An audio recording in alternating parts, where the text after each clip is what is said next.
dry, I can walk on it. The next step is adding baseboards. And if this is a project that you've always hired out because it just seems so difficult, I'm gonna show you how you can do it yourself, save some money, and it's really not that overwhelming. So for this project, I have partnered with Woodgrain.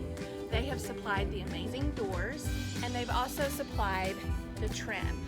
And I'm gonna show you, I'm using different styles or sizes of trim to create kind of a very clean look. And what you've probably seen with most trim is angle cuts. This tutorial has no angle cuts. That's what makes it so easy, and it'll still look good.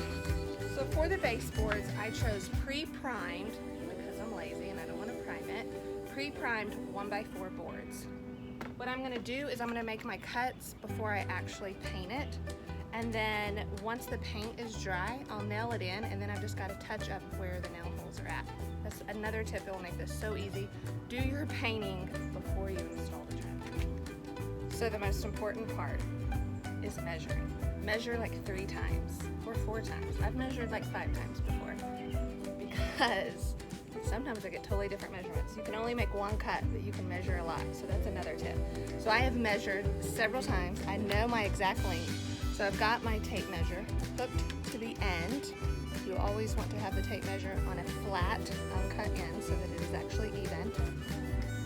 Laying it out, and all I'm doing right now is marking my cuts at the top, marking my cut at the bottom. And I'm not drawing a full line yet. I'm gonna use my level for that. Got my level. So all I'm gonna do is put the straight end lined up with my top mark, with my bottom mark, and I've got a straight line. That straight line is important when you're making your cut.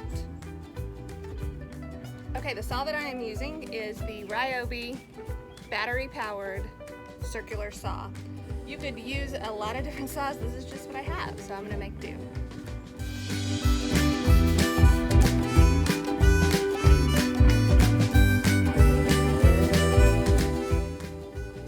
Okay, first piece is cut.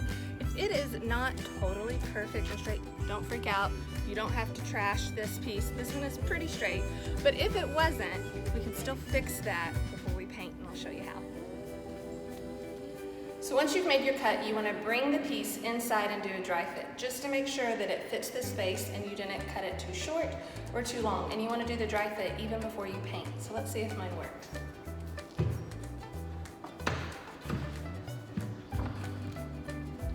Like a glass. So normally with trim, when you are doing corners where this wall meets that wall, you do angle cuts. But remember, we're doing an easy, no angle cut style.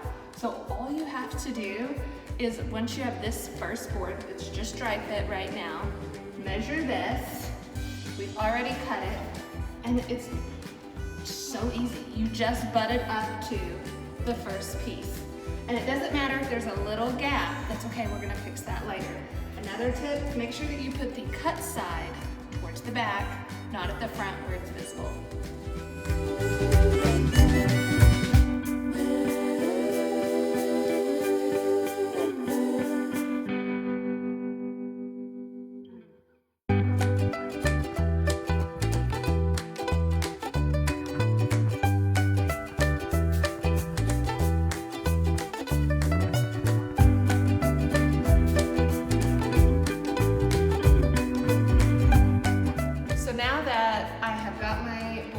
Painted and they're dry. It's time to nail them in place.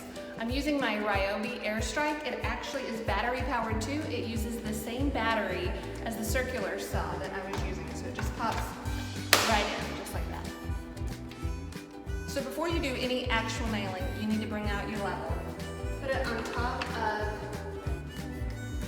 the baseboard to make sure it's level. And I will tell you, this wall is a little bowed. That is typical of older homes.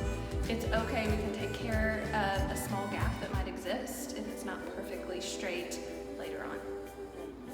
A tip, when you are nailing close to plumbing, make sure you know exactly where your plumbing lines are, because a nail from the nail gun can easily go through those lines and you have a leak behind the sheetrock. So now that I have everything in place, this is the the very first board that I'm nailing. What I'm going to do as I'm nailing is I'm going to press flush against the wall, take my air strike, just put it right flush against it, and there we go. So when you get to a wall that has a door, this is an important part to make sure that it doesn't look weird when you're finished. Do the door trim before you do the baseboards. So I have already cut this piece. It's the exact same 1x4 that I'm using on the floors. You can do wider trim. This is just the look that I'm going for. So what you're going to want to do is make sure that it is perfectly lined up. You're obviously wanting to cover the gaps. And then you just make sure that you cut it the right size. And again, we're just doing a dry fit. We'll want to paint it, make sure that it's level, nail it in. You want to do the sides first before you do the top. Once you have it nailed in place, you may see this little tiny gap. Don't worry about it.